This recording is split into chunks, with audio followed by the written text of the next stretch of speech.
Elle a fait 100 mètres pour retrouver une dignité. La statue de la Vierge Noire a quitté le chemin de la Radasse pour celui de Notre-Dame-des-Anges. Je vous rappellerai quand même pour la région que Radasse veut dire en gros putain, sommairement, et qu'effectivement c'est pas vraiment la place d'une vierge. Le nom Radasse, c'est pas très joli, ça fait un peu connasse. Depuis 15 ans, cette statue ornait ce rond-point, juste en face d'un collège catholique.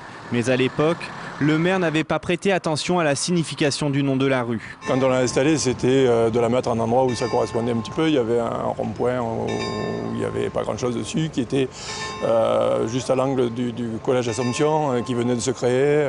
Donc ça allait pas mal.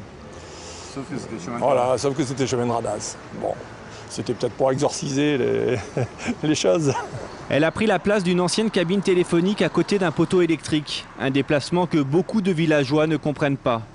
Pourtant, je suis un ancien provençal, je sais ce que ça veut dire Radasse. Hein? Voilà. C'est tout. Elle était bien. Elle était bien. En plus, elle était près d'une école catholique. Ma foi, je vois pas où était le problème. Je vois pas pourquoi c'est pas bien. je vois pas en quoi ça dérange, hein, donc je n'étais pas au courant, mais ça, en tout cas, moi, ça me dérange pas. Il y a autre chose à fouetter, quoi. Voilà, autre chose à fouetter que le placement d'une vierge en bronze qui est au demeurant très jolie. L'honneur de la statue est sauf, même si la Radasse rôde encore au coin de la rue.